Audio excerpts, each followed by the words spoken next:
Congratulations that you've been in business so many years with the same friend. That is huge. And the fact that you were friends first, because that means you navigated being friends and then being business partners. We were not like close friends before. We didn't really hang out outside of school. So it was very much a business relationship at the beginning. The way that we operate is actually kind of more like a marriage than anything else. Like we understand each other's nuances so well and personalities, and then we know how to rumble with each other. It's awesome. It's worked out really well. And now we're leading a team. Welcome back to another episode of The Art of Online Business. This one is how she built it, and it's where you get to peek behind the scenes of another online business owner as they share how they have built their business, the highs and the lows, as the preview to the episode where they come back. Or if you can see Frannie Wilson, she's right here when she comes back and shares her area of expertise with me and you, the listener. Frannie is the co-founder and chief visionary officer of Ampersand Studios, a full-service branding agency and photography studio based in Boise, Idaho. I like to say Boise, but I notice that everybody who's native says Boise, so I'm going to pretend I'm educated. And she serves small businesses in the Treasure Valley and beyond. But you also, Frannie, have an online arm, an education arm of your business. You want to share a little bit about that quick? That's right. Thanks, QUÄY.jo. I'm honestly impressed. Have you actually ever been to Boise? I've never been to Boise. I'm impressed that you even know that there's different ways of pronouncing it. Most of the time people don't find that out till they come here and they get in an Uber and they're immediately shamed for saying it wrong. So how did you know that? I probably met somebody from there who said it differently. I mean, I live in Mexico and I lived in China before that, so I meet people from all over, and then I hear things and I realize, QUÄY.jo, you're saying it wrong. And you just hear it once and you just like catalog it in your amazing brain. It's I got a language brain. I was gifted to learn languages, and I hear pronunciation and it just sticks. So Yes. Well, good job. Yes, I'm from Boise. And yeah, we have an online aspect of our business as well, which is why you and I have connected. And I have been trying to build this online business alongside a brick and mortar agency studio here. And over the past, let's see, since 2017, 2018-ish, we've been working on building the online business. And I feel like this might be relatable for a lot of people who have like a service-based business and are trying to do courses and trying to do things online, digital products. And it's definitely a challenge because I know the people I look up to that are building these huge online businesses, I always have to remind myself like that's like their main thing. And so I want to, you know, be able to hang out with those cool kids, but it's not necessarily my main thing, but it is the most fun thing for me. cool. I think hanging out with those cool kids, that just reminded me that I gotta go to a lot more in-person events, which we will talk about in a moment if you want to. But before we do that, if my voice is new to you because you haven't listened in a while, hi, my name's QUÄY.jo. I'm the new host of the Art of Online Business podcast. And if you want to know more about where Rick went and how he chose me, wow, that's really loud. Is it time for you to like go walk the dog or something over there? No, it's not time for me to walk the dog. It is time for me to take this little meter and scan this little glucose patch thing that I have on my arm because my doctor is I get like weird reactions to certain kind of foods, and my doctor's like, we need to see what your blood sugar does. And so far it's kind of cool. It's in the normal range, but like now I What can did see. you eat this morning? What did I eat this morning? That's a random question. Not so random based on the topic. But it's like you track what you eat and then you like see what your glucose does, right? So like have you seen that guy that does the videos where he eats like cereal and then he checks it and then he talks about it? Oh, no. I'm thinking about the guy on TikTok who eats crazy things, like a whole box of Krispy Kremes or like a Big Mac. And so then he puts what the calories are in there, and then he goes on a run, and he keeps running until he's burnt off all of the calories. And so like he's running kilometers and kilometers and kilometers, and just until he burns off the whole meal. And he cuts it up in the video, right? So it's not like 2 or 3 hours worth of video, but he just does that. It's pretty interesting. Oh yeah, that makes you think twice before you eat that, huh? Yeah. But for me, no, I just got to eat and monitor. So to answer your question, I do not have a traditional breakfast. Like I can tell you, I had 85 grams of onion and 20 grams of ground beef and 85 grams of chicken and 100 grams of green and red peppers, bell peppers, and Today, before noon? that's for breakfast, along with 50 grams of sweet potato, which I love, and 40 grams of banana. I eat the same thing for breakfast every day. Do you want to know what I've had today? What have you had today? I've had a venti iced Americano with light cream and extra ice. I'm so jealous. I That is mean, all. that's yeah. I would die if I had that. But I know. I'm not a breakfast person, but so did you build your business on coffee? Like what fueled you when you were getting started? yeah, actually, the first 7 or 8 years was mostly Diet Coke, and then I gave that up and went to coffee. So Diet Coke, just for the feel of it. a time where I was like, this is too much Diet Coke. This is not good for me. Go to something that's slightly less, controversial. It's because when I look at the label of certain things and they say they have 0 calories, I'm like, but calories are energy, and things that we can touch are and that we can't see and touch are made of energy. Therefore, how could this bottle have 0? And did you know that Food Diet Administration? Food and Drug Administration, I bet you. Food and Or Drug Administration. yeah, Yeah. that's better. Should be Food and Diet. Shoot, as I'm looking at my stomach. Right, Diet Coke, and then you starting your business, which is what we're here to talk about as we get to know each other randomly too. But like, I like getting to know you too. Like, we're friends. Well, we haven't been friends in real life. We're friends in virtual life. I feel like we're friends in real life. This is virtual life is real life these days. I don't disagree. We haven't yet crossed paths in person at any in-person event, though we need to. I know. I know. That was weird. I have no idea how tall you are. Yes, you do. I am 6'1". I imagined you were probably tall, but I've only ever met you sitting down. How tall do you think I am? Because people tell me that they think I'm taller than I really am. I'm gonna go at 5'8". I'm only 5'5". Really? Yeah, see? I know. People are always like, you have like tall girl energy. And then they're surprised that I'm short. Or I'm like normal. Super the most average height ever. Okay, all right. I had no idea you were only 5'5". Like, I guess yeah, I thought you were taller, but then we can't tell. So I am kind of tall. One of these days, yeah, we'll meet in person. We will meet in person. I think you should absolutely go to if you can. Do you know Jordan Gill? Yes. She has a Make Your Mark live event, and I'm trying my hardest to get there. It's on September 11th and 12th, and it's all about meeting. Well, first of all, branding. Hello, you should be there. Where is it? It's in Dallas. That's right before my trip this fall. So, but I might be able to make it to that. I love Jordan, and I met her at the speaker mastermind for Craft and Commerce a few years ago, and we got put in the same group together, and we got to kind of connect. So I do know her. I would love to go to her event. That sounds awesome. We She's should a make badass. Yeah, she is. We should I've been talking to her, like, since the last one that I just missed. So, yeah, that I'm trying to make that happen. It's actually coming after my 25th year anniversary of our graduating class. Reunion, 25th year reunion. I was like, I know I'm mixing up the word, because I haven't been married 25 years. But yeah, the 25th year reunion for our graduating class. And so I'm trying to string those 2 trips together from Seattle or near Seattle to Dallas. Well, pick me up on your way. We're right in the middle. All right. Yeah, I'm in. You're in. All right. What was the other rabbit trail you were on? Diet Coke. It says 0 And calories. LaCroix. Before we hit record, we were talking about LaCroix.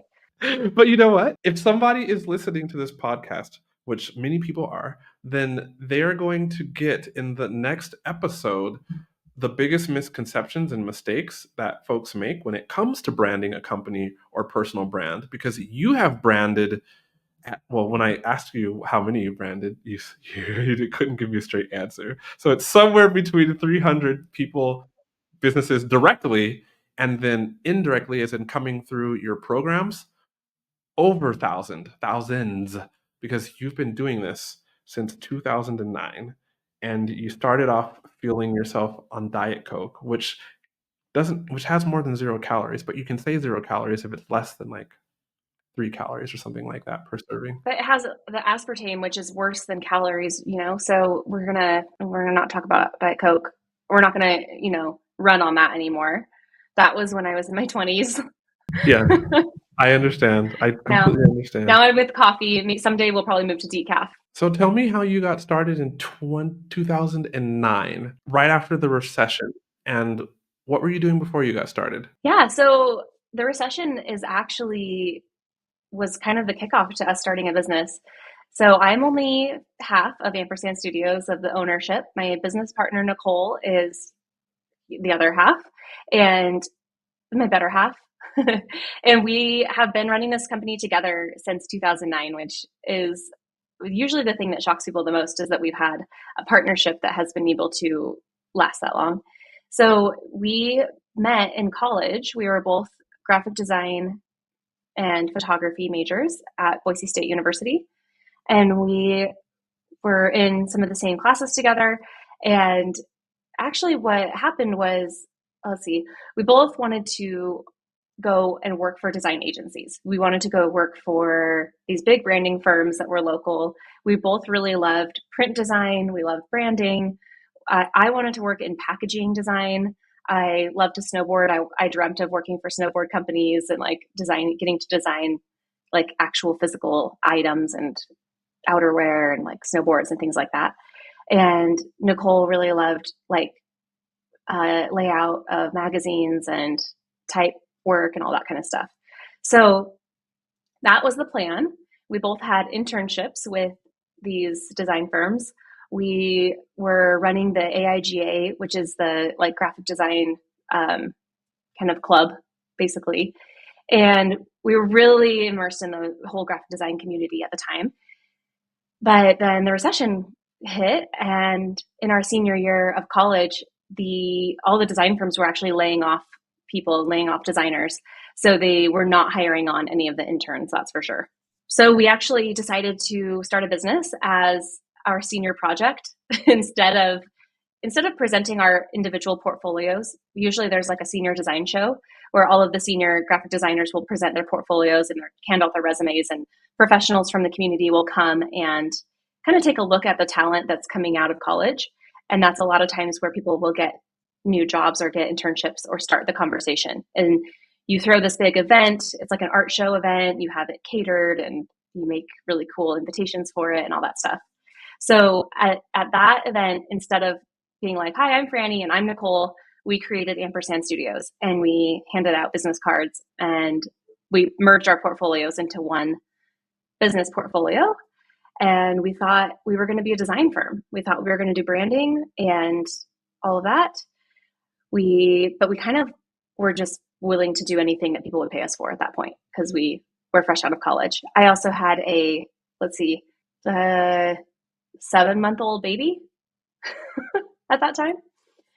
So yeah, I was like a mom. We were both also working as servers at restaurants. My husband was also starting his business at the same time. So we were young and very hungry. And there was also a hungry baby to feed. So I told you this could be a really long story. So we're going to have to.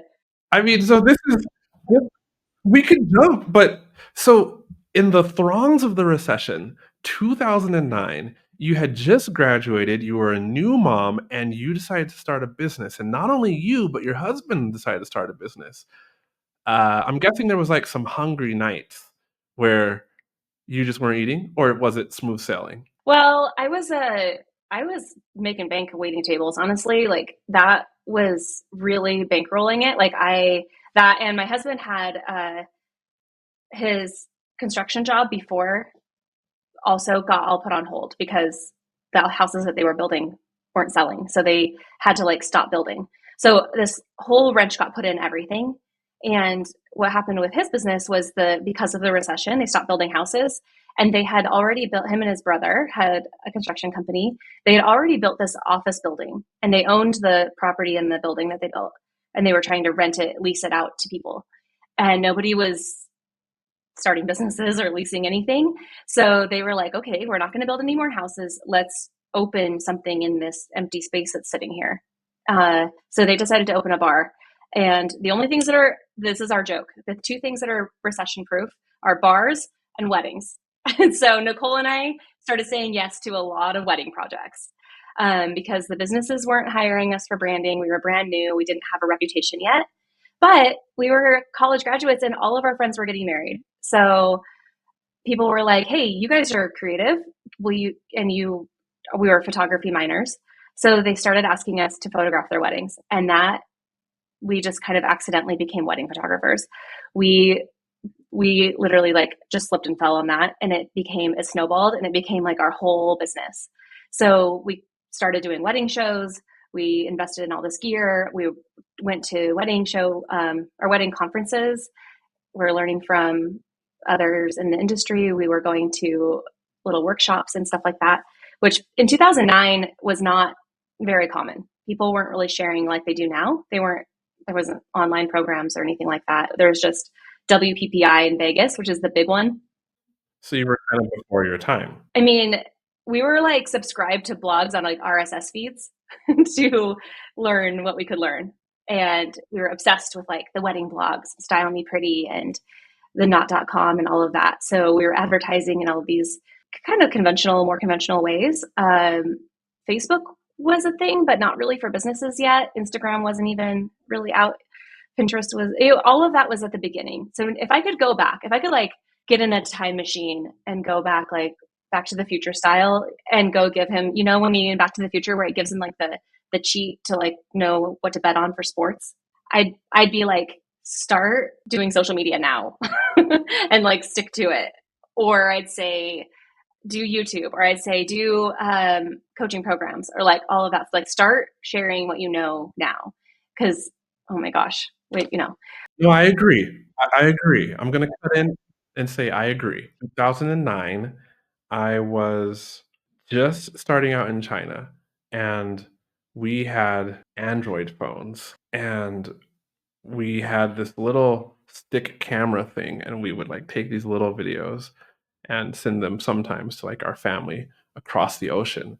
And like, oh my gosh, had we started a YouTube channel then, like I might even be like, I might not even be managing Facebook ads now, or have tried like the other 6 businesses I tried, because we just would have had a big YouTube channel, like 2 foreigners living in China, before it became like something that lots of people who live in China do. Yeah. I mean, we had so many of these little opportunities popping up, and we made a pretty big name for ourselves within those first couple of years as wedding photographers, and making all these connections because we were traveling and going to these conferences, that I want to like shake my past self and be like, do you not see what's happening? Like, you were invited to speak at this thing. Like, that means people want you to do that. Or collages.net, which was this big company where you could show your proofs and order albums and prints for your wedding clients. They featured us as their featured photographers in their like national magazine campaigns, as like, look, Ampersand Studios uses us. We were doing brand deals. And I didn't know that that's what that was, or that it was about to be like this huge thing that, we were just like, oh, that's cool. Sure. And they weren't paying you. Yeah, no, I think they gave us some credit toward our stuff, but it just wasn't really a thing that people did yet. They just wanted to highlight some of the artists that they were using. And so now I'm like, dang it, why didn't we see, oh, this is the future of what this industry is going to be like? Or here's like another way that we could offer to do that with other people. Or we're just and I'm probably doing it now because we're like, as business owners, I think we're just so focused on the thing at hand that it's harder to see that kind of future innovation that's happening, or that could be a opportunity, I guess. It's very difficult. And so don't beat yourself up. Like I've had so many missed opportunities that when I look in hindsight, they were very clear opportunities that I should have latched onto to completely change the trajectory of my life. But it's hard to tell. It's hard to tell how the future can end up. And it's hard to tell in the moment. No regrets. Yeah. No regrets. Well, some regrets, but we shouldn't have regrets. And yet I would have done at least 3 things differently if I could go back.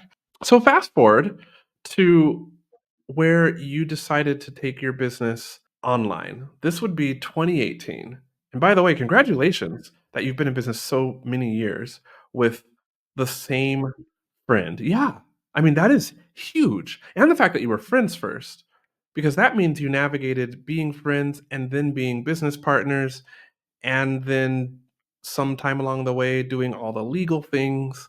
So people ask us that a lot. People are always like, wait a minute, I want to start a business with my friend. And we're like, hold on. We actually weren't really, we were acquaintances, we were classmates. We were not like close friends before. We didn't really hang out outside of school. So it was very much a business relationship at the beginning. We have become, of course, like family now. Our kids are best friends. Our husbands, like, we have gone on vacations together. So we are like best friends now, but it definitely didn't start out that way. And I think that the way that we operate is actually kind of more like a marriage than anything else. Like, it's we understand each other's nuances so well and personalities, and then we know how to rumble with each other. We can have like healthy disagreements. We can hash things out and come to compromises. We've really learned how to grow together and how to maybe manipulate each other a little bit, like you do in a marriage. And we kind of have this agreement with, which I feel like I have with my husband too, where it's like, okay, if we're not seeing eye to eye on something, then the person who's like more passionate about that thing gets like a little extra, couple extra points toward winning the argument. So it's really worked out. We've figured out how to pretty much we use EOS language a lot. So we IDS things. We identify, discuss, and solve in a very specific way. And yeah, it's awesome. It's worked out really well. And now we're leading a team, which has been a huge learning thing. But okay, so the question was, when and why did we decide to bring our business online? Yes, but before you answer that, if somebody's like, EOS, what is that? This is probably a game-changing book called Traction, and I believe it's by, I almost want to say Gene Wilder, but it's not by Gene Wilder. Gino Wickman. Gino Wickman. Hey, I got the letters right. Wait, like Willy Wonka? Willy Wonka. It's because of the Wonka meme. I'm like, Willy Wonka is my US coach. right? You just pull If out you can the imagine Wonka it, meme. Yeah. it's real. Yeah, I Yeah, love that. totally. It's like, so tell me Okay. how it's going to work with the hat and the look. Anyway, so yeah, this book is all about business. It's all about taking your business and running it much better. I'll just leave it at that. Maybe I'll link it up in the show notes below. Oh, it's such a game changer. Highly recommended. Yes. Oh, that's another thing I would take back in my time machine. I would take back EOS and give it to my past self if I could do that. I wish I would have started it many years earlier. Wow. I would just take back an iPhone and be like, hey, buddy, you're making all these tips. Go ahead and sleep on the couch in your friend's house and just take all of your tip money and invest it in Apple stock. That's like what I would tell my Yes, that too. Oh my gosh. Yes. in China with my Chinese learning language YouTube channel. I went and I interviewed this guy, and his name was Dan. And he was like super fluent at Mandarin Chinese. And so we were having a good time making videos. And at the same time, back then, we both were developing a language learning app, though his was more successful than mine. Mine was called Snapsay, and his was called, I forget. But the point is Dan is like super unique, cool individual. A little weird, but you know what Dan was way into after like we finished recording the video? He was into Bitcoin, and he was trying to convince me to buy Bitcoin in 2011. And I was like, ultra conservative. I'm like, look, and so I looked into it. I'm like, I don't know. This just seems like could be a fad. So I'm just going to keep socking my money away into not 401k, but like I just invest with Vanguard. And he did purchase Bitcoin, and he purchased a lot of it. So he's not a Bitcoin billionaire, but he definitely has, unless he sold. I haven't kept in touch with him, but he definitely has hundreds of millions of dollars. And I'm here with not quite a million. So that's a random thing that I also would tell my past self. I can't talk about my crypto uh, experiences would it's been a roller coaster, as it has been for a lot of people. But I, made money, lost money, gotten really obsessed with it, then totally abandoned it. It's a really bad thing for people with ADHD to like try to you you got to stay on checking up on your stuff. I have like all these different wallets. I probably have things I forgot about that have money in them, you know. You went deep then. You've been buying lots of different stuff. I'd say I went wide, Okay. All right. you No, I know, understand. Yeah. No, I've done deep the into same. a couple of them, but more, yeah. I've been on the roller coaster too. We could talk about that. I've definitely lost something like $28,000. So it happened. But I did recently go to a Bitcoin ATM and I did withdraw some Bitcoin. It was pretty cool to like go there, have my wallet, make a transfer, pull like Mexican pesos out, and then be able to walk away and be like, huh, all right, this is what it would be like if I had $100 million. But I don't. Sad. So when you took your business online and you started like the online education side of it, like walk me through the high and the low. Yeah, I mean, we skipped over like what 14 years, So somewhere in there during all of that time, we were also still graphic designers and had that love for that. So we wanted to exercise that muscle. So we would take on branding projects as well. It was actually Ampersand Studios design and photography was like the name, like the tagline back in the day. And we started doing all these weddings. We had this wedding business that we were super known for. Then we were like, well, we could design wedding invitations for the same, the same audience. So we built up this invitation business, and that was really fun because we looked at weddings as these like little mini branding projects.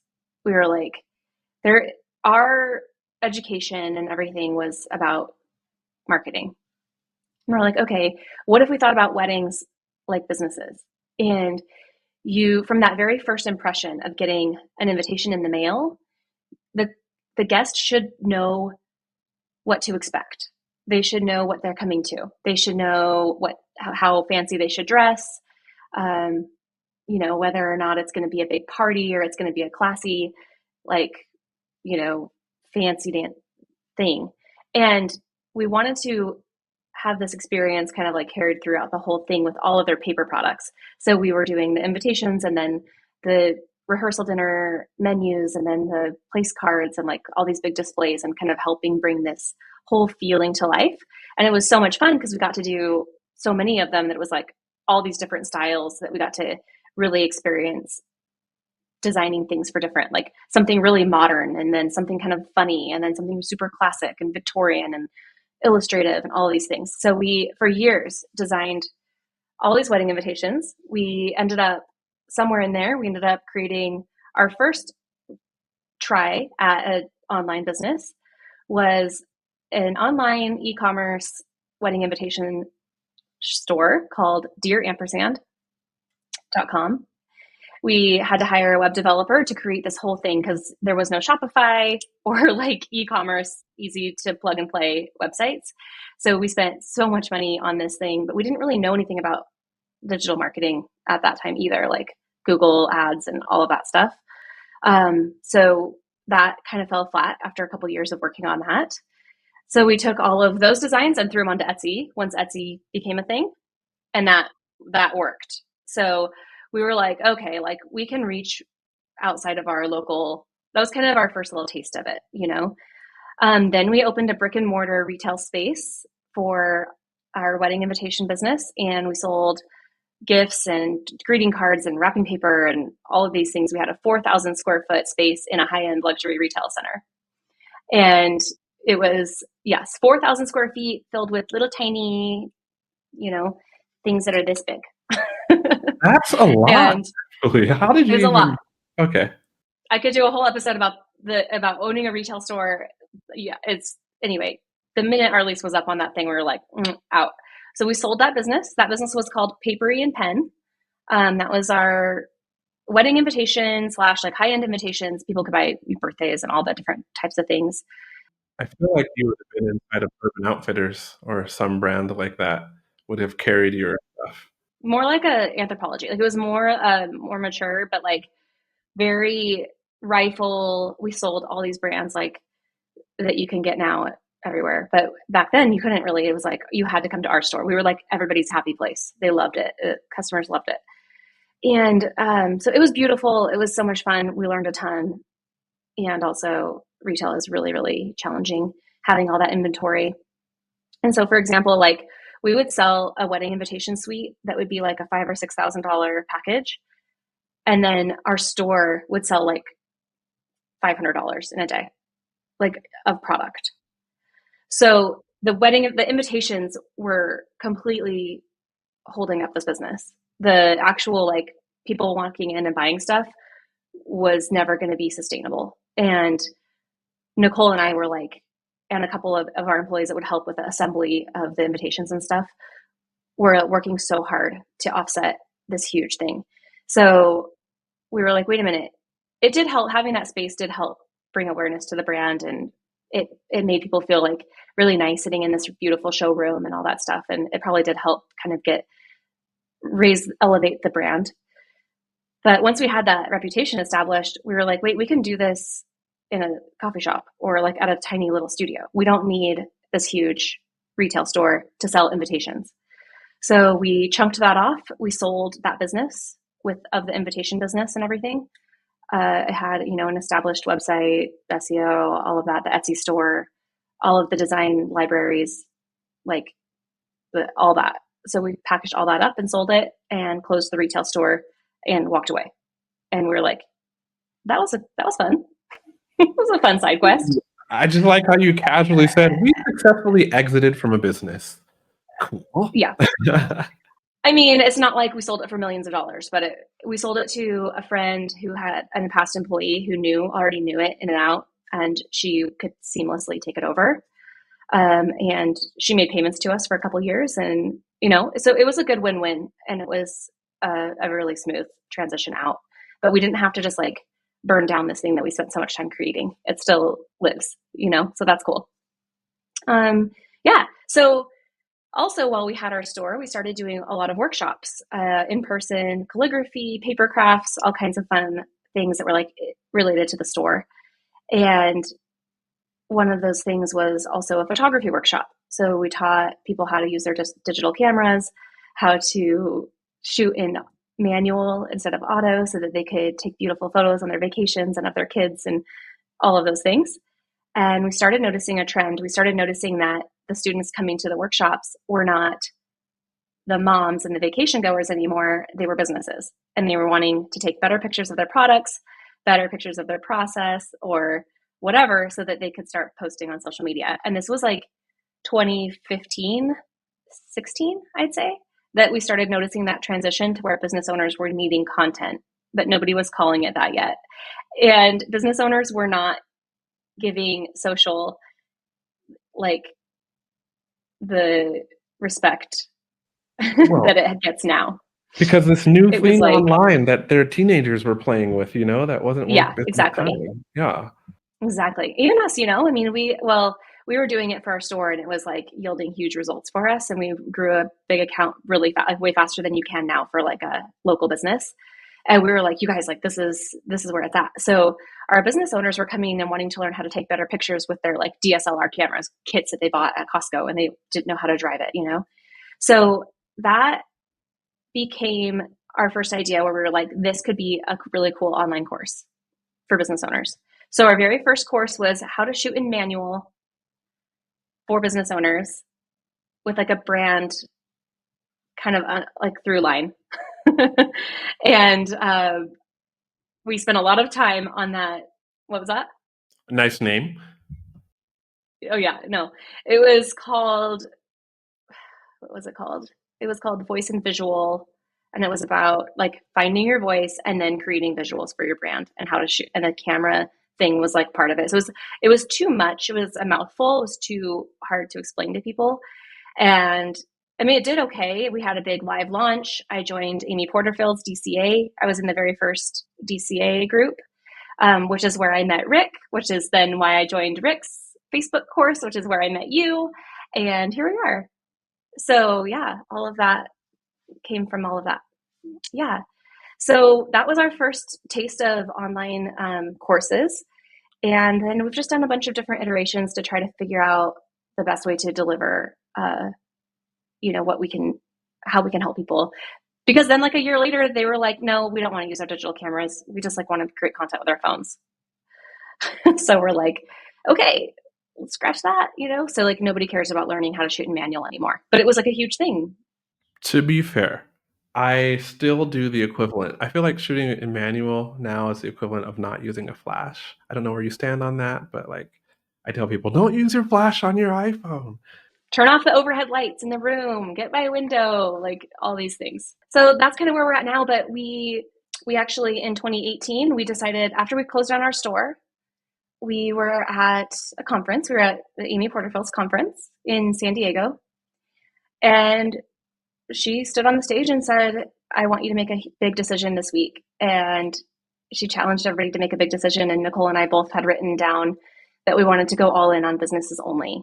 And we decided to do it right then and there, cold turkey. We pulled the plug on, we didn't book another wedding after that day. And we had a full roster of wedding clients. But we were starting to get a lot more businesses. And we always knew that working with businesses was our favorite. We loved talking about business. We loved advising our friends and like our other clients on business stuff. And we were like, let's do this. Plus we could shoot like businesses at noon on a Tuesday. We didn't have to just do them on our weekends and nights. And yeah, so we just dove all in on businesses from that October 2018 on. And so now we've been doing that for 6-7 years. And like, I never looked back. It's been so much fun. Our business has grown a lot faster now that we actually have a focus and people know what we do instead of just doing everything. So, but I think you have to kind of experience that doing everything thing for a minute. It's like you have to try everything at the buffet before you kind of figure out. So I don't know. I always have a hard time when people start a new business where giving them that advice where you have to pick something and like dive all into it, which of course is going to make you grow the fastest. But at the same time, I do think there's some value in testing the waters on all the things that you have skills at so that you can kind of find your jive. Kind of like college, right? Like, what would it be to start off like, I'm going to declare this major in 2 months? It's like, whoa, hold on. Like, you're learning about yourself and you haven't taken other subjects yet. So, like, is this really what you want to dedicate, to? So, I agree. I agree. Oh, I started out as a math major. What? Really? Yeah. And then I had to take an art history class and I was like, well, this is cool. Like, and then, yeah. So my progression, like it was all because of like forced on me classes that I didn't want to take that I found. I actually went from math to architecture to graphic design. And I was like, wait, I am creative. I need a creative outlet, but I like this technical kind of side of things. And yeah, so that's a great, like, there's a lot of congruencies there. When you first started, like, so this is 2019. You've taken me up through 2019. And did you start off with office space then? We have always had, so we started off in a basement studio. We've always needed a studio of some sort because we've always done headshots and like photo shoots of some capacity, whether it's weddings. Obviously, the weddings weren't really in the studio or the engagement sessions, but we would do like babies and we did everything. QUÄY.jo. Like one time this woman came into us because she wanted, like, this is really sad, but she knew that she was getting to the end of her life and she hated the pictures that her family has of her. So she hired us to do pictures that they could put at her funeral. So when people say, oh, you've done everything, I'm like, we've done like pre-funeral portraits for someone. And she brought her little dog. She was really funny. It was like, we've done it all. So we always had a studio. It was in a basement. It was in the basement of an accountant's office. It smelled like ramen in that building. And the good kind of ramen or the bad really kind cute. of ramen? No, like I think they were just cooking ramen. The accountants were cooking ramen a lot. So it just kind of that, when you make in the microwave, like, yeah. So we started off there, very humble roots, but it was a cool building. It was just like but it was a basement. It was kind of weird, but we made it really cool in like this little artsy cave dungeon thing.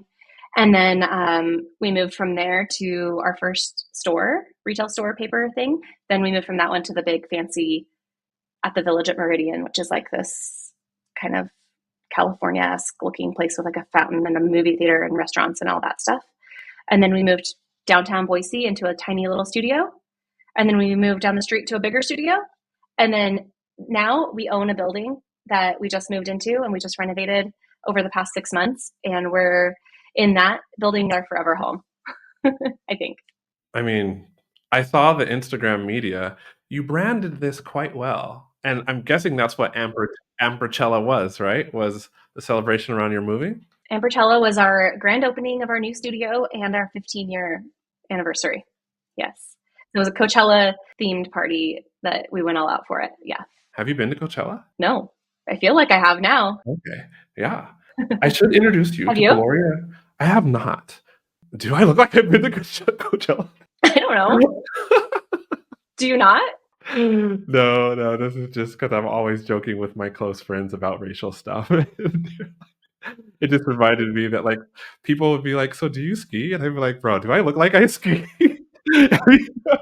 I went to the slopes once, and I had on like I think I had on like pajamas underneath MC Hammer pants and some like random shoes, and I did like inner tubing, and I was freezing the whole time. I was like, "No, I ain't see the slopes," so I haven't been to Coachella, but I can introduce you to Gloria-Jo, who is a PR specialist. If you're looking for interviews on your podcast, because she is very, very good at PR, like getting visibility on your business. I feel like you, as a branding expert, and her as a PR expert, could have lots to talk about because she's all about getting folks featured in whatever magazines, online stuff. Yeah, That'd be really fun. But what about her? Is she like a Coachella?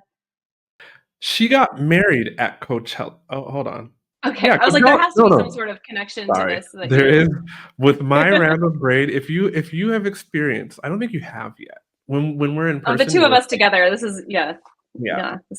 Peak random This is QUÄY.jo. a fun. And you'll see what I'm capable of with random site but she didn't. She got married at Burning Man. That's why I connected.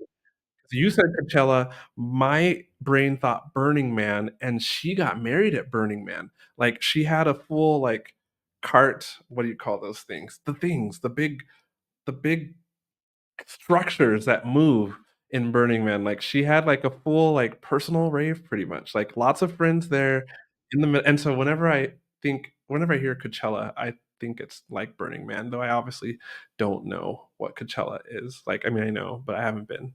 I mean, similar vibes. Yeah, definitely. Yeah, similar vibes. Say no more. So, you've always had a physical office, which to me is intriguing because that means not only do you have like the chops to run a business, but you can also like balance running a business with keeping the lights on and all the overhead that goes with having an office space, which is a lot more complex than just having an online business. And so, at which point did you decide that you must have the online thing? That was after Amy Porterfield and after Rick, and it just went well? Or was it like a back and forth, fits and starts sort of thing? When social media started taking off with our store and we were getting reach outside and doing partnerships with, like a lot of these brands that we were bringing into the store and they wanted to feature us and like all these collaborations, we were just starting to notice the power of that reach and how else we could impact more people and bring more people into our business that we couldn't serve physically. So we were selling a lot of products online through Shopify store. Like we were doing a lot of online stuff. And so I think it just felt natural. It's like, this is a extension of our business no matter what. And how can we leverage that? How can we grow that and, make it as big as possible? Like, I just want to see how far I could take this thing. Like, I don't really have a reason for it other than like, why not? And let's see what we can do. It's kind of always been it's fun for me. So it's not like we absolutely have to grow this to keep the lights on or anything like that. It's more, we have experienced that with the store where like the invitations, we're paying for this thing over here. And so now we really think about the online side of our business completely separate from our agency side as far as financials go. We don't want them to be reliant on each other. I think about our agency as its own little world, and that I should be able to like chop that off and sell it someday by itself. So I don't want the financials to be like supporting each other as much as possible. So whenever we've looked at making a decision on renting a new space, or like when we moved from the small studio to the big studio downtown a couple years ago, we were looking at a $2,500 a month increase in rent to do that. And this is our justification. Maybe you call it girl math. I call it YOLO Okay, keep or going. whatever. Now I'm curious. So it was, okay, if this actually makes a lot of sense. This is okay. So we thought, if we move into this space, what is something that we could offer in this space that we couldn't offer in the other one that can make at least $2,500 a month? Is there something? And we were like, we could do lifestyle mini sessions where we build like a little scene, like a living room setup. And it's all natural light. We have this big space that we could set this up in, and we could change it out every few months. And we can sell, and how many would we have to sell, and blah, blah, blah. We're like, okay, if we sold 8 at $500, that's $4,000. And we do those every month. That is something we couldn't do in the old space that we could add, and it would be 1 day a month of shooting. We would only have to sell half of those to actually break even, but we could profit more if we like sold out all of them. We could do 8 in a day. And so we were like, yeah, I think people will buy that. Let's test it out. So we did it with like an Airbnb first and did these little mini sessions, and they sold out, and we're like, sweet, sign the lease. So that's been a thing we've done ever since. We still do our mini sessions. We usually do them once a month, but sometimes if we have a really busy photo calendar, then we'll skip it. We'll do them every other month or something. And every quarter we change out the furniture and the colors and the scene so that business owners can, like real estate agents or people who just need like quick pop-ins, they can schedule multiple throughout the year and get like a different look. So it's been a thing now that we offer, and people look forward to seeing the new scene changes. And it's just something that's why we created it. So that's kind of how we look at things. We're like, okay, if we buy this building, our rent like doubled again. Now it's a mortgage payment or a loan payment or whatever. But what does that mean for us? It means that we can it's a big enough space, and the spaces are separated out in a way that we can actually offer a brainstorming session in the conference room while a photo shoot's going on in the studio. So we can actually offer services at the same time, which we couldn't do at the other space because the conference room and the studio were like in the same area. You had to schedule around each other. So yeah, it's just all of those decisions come down to like, is the space actually going to impact the way that we grow financially or not? Like, we can't just do it because it's like prettier. I think there's a lesson there for each listener who's only has an online business, because you just told me you had you just told me you wanted to expand, and that you had an idea about how to make that expansion viably financially viably financial. You pick which one sounds more correct. And then you tested it, though. You tested it first, kind of like minimum viable product style in an Airbnb, and then you said it sold out, and so you decided, let's go ahead with the purchase. Where did you get that idea from? Did it just come from within? Had you been like expanding your capacity to like do this sort of thing through reading nonfiction books? Like, did you have a business coach? That is all Nicole. I would have been like, it's fine, let's go. Jump in the deep end. She's much more the like practical.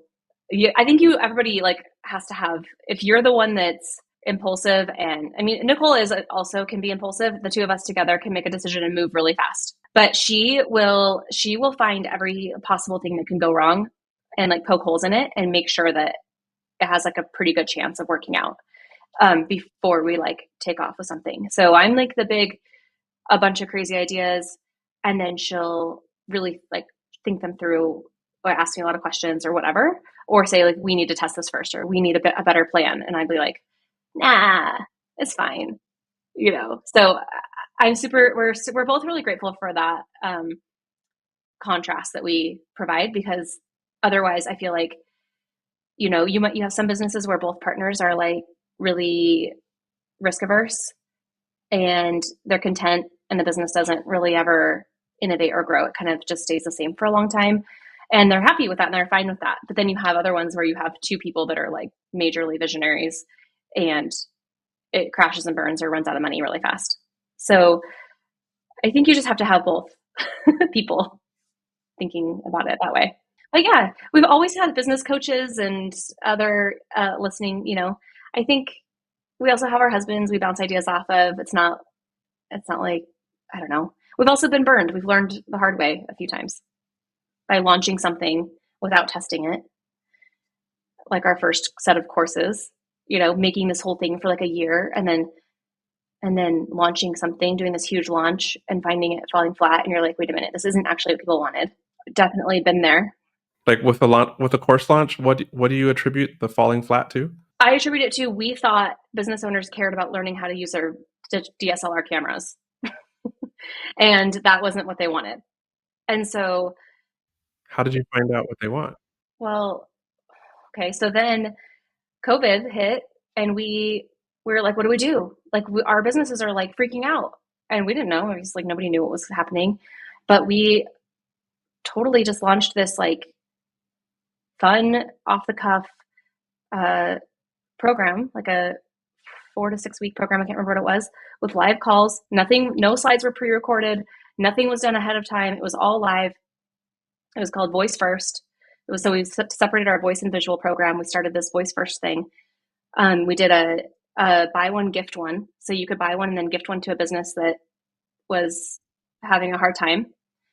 And it was a really affordable price. And we just were like, we wanted to give back. We wanted to help our businesses during COVID, but we also like needed to keep things going too. So we did this. It was like a quick thing. And we were like, oh, this is how we launch programs now.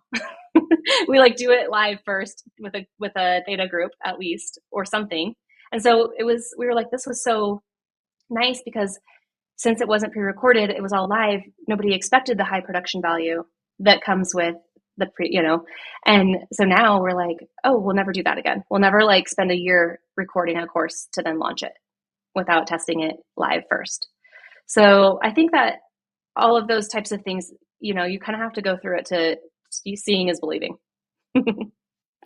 Yeah. And the fact that you have had all of these learning experiences, like this rich history of running multiple businesses and failing at some, but successfully exiting others and pivoting others into better versions of themselves since 2009 to now, which is how many years? 15 years? 20 years? 15.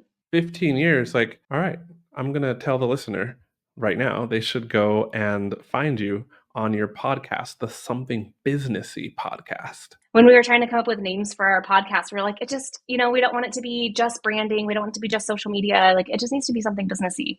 So it leaves it open for us to talk about all the things that we've been through and learned in business. I like that. This episode is more like just getting to know you and all the things that, we can't possibly in just 1 hour record all of the things that like you've gone through, but those make you, like they really do. And like you make decisions now and maybe it takes you 10 minutes to process, but it's like 15 years of experience that you've had that allows you to more intuitively process like a complex decision. Like I think it's like I'm like an AI that's been like trained this certain way like for the past 15 years to learn how to make a decision for my own business.